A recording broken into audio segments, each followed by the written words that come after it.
UP की योगी सरकार 5 फरवरी यानी सोमवार को अपना वित्तीय बजट पेश करेगी। सुबह 11 बजे वित्त मंत्री सुरेश खन्ना बजट पेश करेंगे। इस बजट में सरकार कई नई घोषणाएं कर सकती है। चुनावी साल होने के चलते ऐसे अनुमान लगाए जा रहे हैं कि इस बजट में प्रदेश की जनता को तोहफे देने की कोशिश होगी। बजट के बाद राज्यपाल के अभिभाषण पर धन्यवाद प्रस्ताव पर चर्चा शुरू होगी। 6 और 7 फरवरी को राज्यपाल के अभिभाषण पर चर्चा होगी। 8 फरवरी को वित्तीय वर्ष 2024 से 25 के आयव्यय पर साधारण चर्चा होगी। 10 और 12 फरवरी को आयव्यय पर चर्चा के साथ अनुदान की मांगों पर विचार होगा। बजट प्रस्ताव पर मतदान होगा। 12 फरवरी को दोपहर 3 बजे उत्तर प्रदेश विनियोग विधेयक 2024 को सदन में पुनः स्थापन कर उसे पारित किया जाएगा।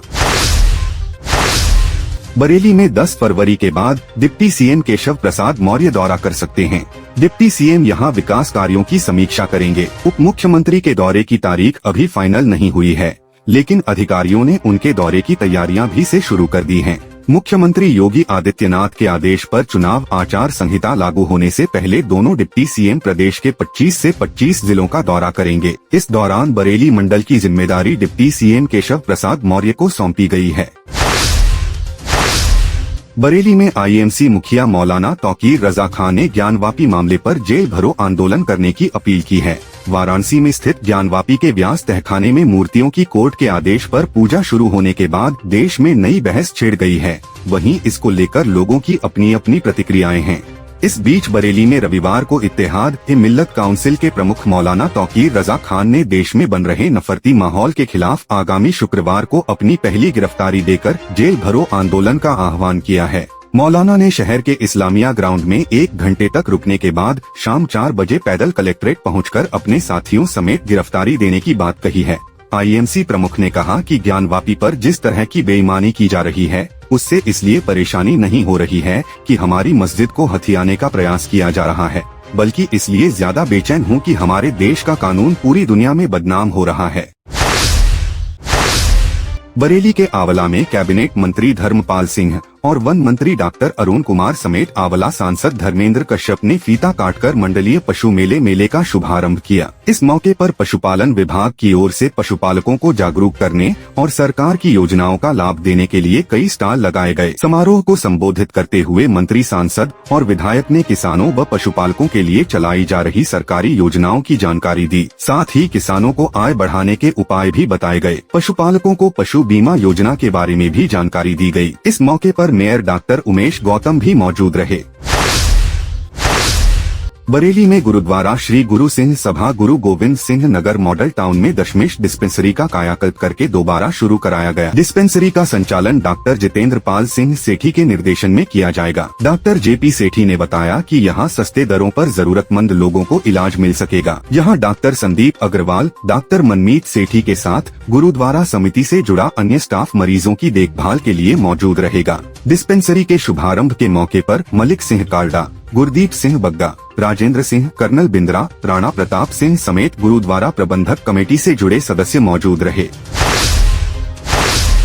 बरेली में बकाया टैक्स वसूली को नगर निगम ने एक्शन तेज कर दिया है। टैक्स के बकायेदारों पर प्रभावी कार्रवाई करते हुए नगर निगम ने श्यामगंज और डीडीपुरम की 10 दुकानों को सीज करके उन पर कुर्की के नोटिस भी चस्पा कर दिए। व्यापारियों को इस बात की जानकारी हुई तो वे आक्रोशित हो गए, जिसके बाद उद्योग व्यापार मंडल के नेतृत्व में व्यापारियों ने उप नगर आयुक्त से मुलाकात करके शिकायत दर्ज कराई। नगर निगम इन दिनों बकाया टैक्स वसूली पर जोर दे रहा है। शहर में ऐसे दुकानदारों की काफी संख्या है जिन पर नगर निगम का लाखों रुपए का टैक्स बकाया है। बरेली में युवक ने रिश्तेदार के कागज लगाकर फर्जी फर्म बना ली। चेक से लाखों के लेन देन का राज खुलने पर फर्जीवाड़े की जानकारी हो सकी। रिश्तेदार की शिकायत पर युवक के खिलाफ मुकदमा दर्ज करके कार्रवाई शुरू कर दी गई है। कैंट थाना क्षेत्र के बुखारा मोड़ निवासी राहुल गुप्ता ने सुभाषनगर निवासी अपने मौसा विनोद गुप्ता को आढ़त दिलवाने का झांसा देकर जरूरी कागजात ले लिए। कागजातों के सहारे राहुल ने कई फर्जी कंपनी बनाकर लाखों का लेन देन भी किया। राज खुलने के बाद विनोद गुप्ता ने अपने रिश्तेदार राहुल गुप्ता के खिलाफ धोखाधड़ी का मुकदमा दर्ज कराया है। बरेली में अपनी बुआ के घर आई युवती ने ट्रेन के आगे कूदकर जान दे दी।